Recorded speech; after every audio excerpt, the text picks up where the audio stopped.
Fascist সরকারের আমলে লড়াইয়ে গুম হওয়া পরিবারগুলো সবচেয়ে বেশি ত্যাগ স্বীকার করেছে বলে মন্তব্য করেছেন বিএনপি মহাসচিব মির্জা ফখরুল ইসলাম আলমগীর। বনানীর কামাল আতাতুর্ক খেলার মাঠে গণতান্ত্রিক পদযাত্রায় শিশু পথযাত্রা ও শহীদ পরিবারের সম্মানে আয়োজিত এই কর্মসূচিতে একথা বলেন তিনি। এ সময় মির্জা ফখরুল বলেন, ফ্যাসিস্ট সরকারকে বিদায় এবং রাষ্ট্রের কাঠামো পরিবর্তনে অনেক আগে থেকেই সংস্কার চাইছে বিএনপি। সরকার এই গুম হওয়া পরিবারদের গুরুত্ব দিয়ে কাজ করবে বলে প্রত্যাশা করেন মির্জা ফখরুল।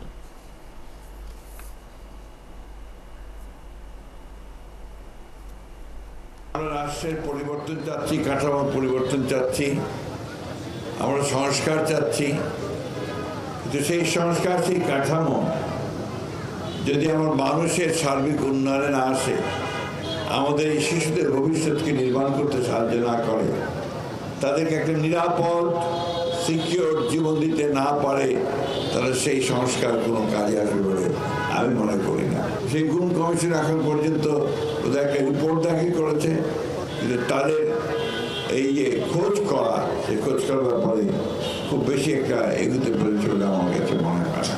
আমাদের দল নির্বাচিত হতে পারে, তাহলে আমাদের নেতা জনাব তারেক রহমান সাহেব যে কথা দিয়েছেন, তিনি এই শিশুদের এবং এই পরিবারগুলোর পুনর্বাসনের জন্য সর্বাত্মক ব্যবস্থা গ্রহণ করবেন।